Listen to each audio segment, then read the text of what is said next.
Hello, everyone. This is the voice of Bernando Lapallo's granddaughter, and Valentine's Day is just around the corner. And I wanted to make another quick video for you. I am making fresh tomato soup. If you go in the back of Bernando's book, Age Less, Live More, Living with Health and Vitality to 107 Years and Beyond, he talks about his daily menu and that one of the things he enjoys is fresh vegetable soup. So I have got here the ingredients for just a recipe that I found on the internet that seemed fine, very simple. I'm going to take this off the flame a little bit. So I want to show you what I've got here. I'm going to show you a shortcut today using nutribullet. So nutribullet actually has an adjustment on it that you can take whatever fresh vegetable that you've chopped up, of course, or that it's soft enough. It has a soup adjustment. I'll get to that in a second.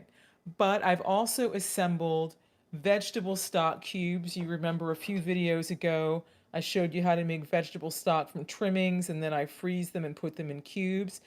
And the recipe also calls for a yellow onion. So I've got a yellow onion sliced up here. This is just some of the tomato. I just wanted to show you what it looked like. The most important thing for fresh tomato soup is that the quality of the tomatoes, that they be fully ripe. If you don't have fully ripe tomatoes, it's not going to taste good. If you wanted to have a little bit of a stronger flavor or more concentrated flavor, you can put in a tablespoon or so of tomato paste and then black pepper and and sea salt. So, on the stove in the saucepan, I already have the butter and olive oil melted. This recipe that I found calls for a little butter. I could see Grandpa maybe using a pat of butter, unsalted butter for it. You don't have to put that in if you don't want to. And people are always asking me about what kind of olive oil he used. I just got a kick out of this because I saw Greek extra virgin olive oil the other day at Trader Joe's, and I have to say, it's pretty good. It tastes very peppery. It's got a nice, uh, strong flavor to it. So, as per usual, I'm going to saute the onions in the olive oil. Not for super long, just long enough for them to become translucent. And while that's happening, I'm going to take you back over here and show you the shortcut method with the NutriBullet to make the hot soup. So I'm going to press, make sure everything is done, everything is plugged in properly here. Turn it on. And then you'll notice there's a button right here that when you press it, it will turn another color. It will turn red. And this will actually heat the soup, make it into a soup.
Okay, so you don't necessarily have to do it this way, but the beauty of this is that it's already warm and it will just save me trying to blend the tomatoes in afterwards when it's hot, because unless you have an immersion blender or have the patience to wait a good long while, there is the risk of burning yourself. So I thought that I would just do this ahead of time.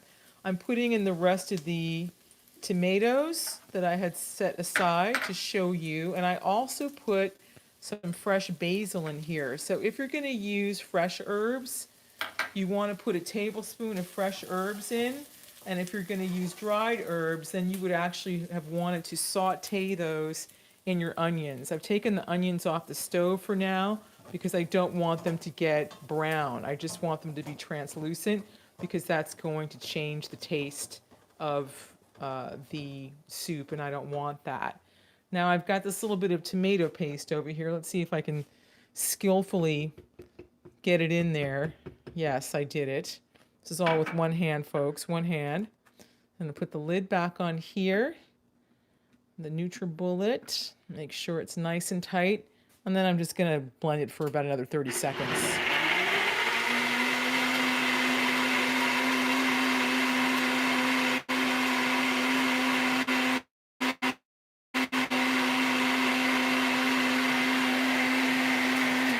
And I think that's good to go. Now back over here, there is the thickener that I'm going to put in. Now normally people, let me get this teapot out of the way. Normally people, and I know Grandpa, he knew how to make a roux. And a roux is basically toasted flour. And that is a thickener. But I'm not going to do that in this case because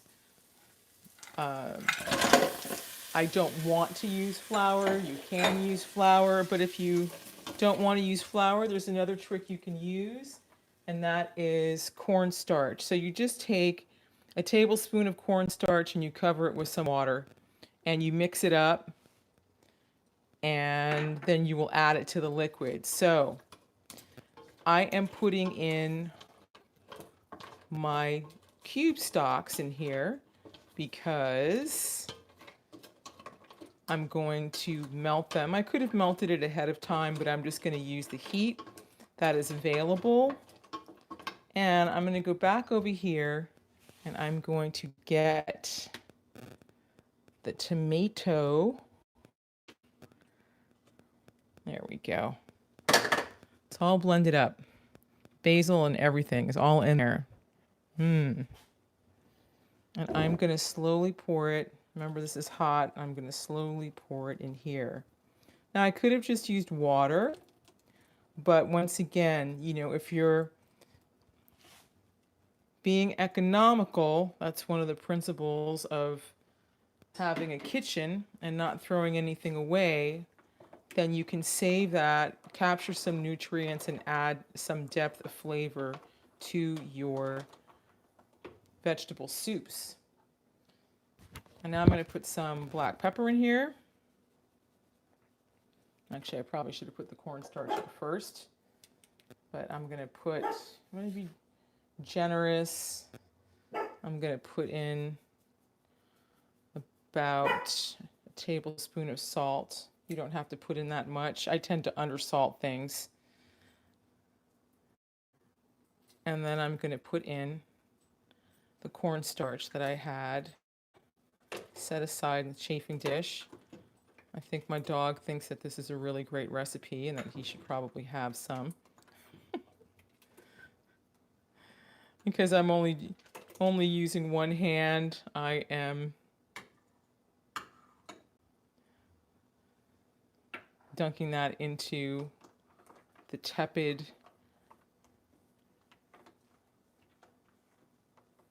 soup pot. If it was boiling hot, I wouldn't do that because I wouldn't want to risk shattering anything.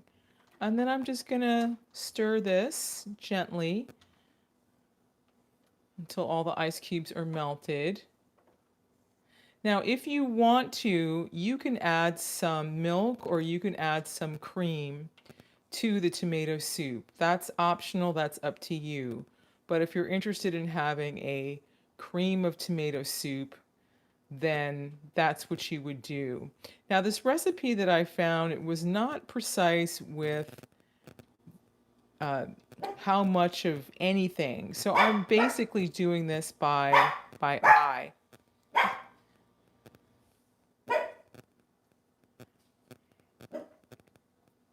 And that is it. That is a very simple way to make a fresh tomato soup. I would say that I used about 4 cups of fully ripe tomatoes at the farmer's market.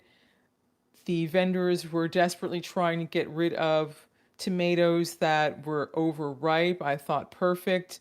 I can make soup out of that. And here we are. So, thank you for watching, dear subscribers. I also want to let you know that there is a free shipping going on for the entire month of February. This year we've got 29 days in February from the American Botanical Pharmacy, which is great. And also on the 23rd of February, on Sunday at 2:30 p.m. Pacific Standard Time, I will be doing a live Q&A on Bernando's Facebook page. If you look through the community posts here, you will also find a hyperlink there to the precise address for that Q&A. Please post your questions on Facebook. I'm probably not going to be checking YouTube for that. Thank you so much.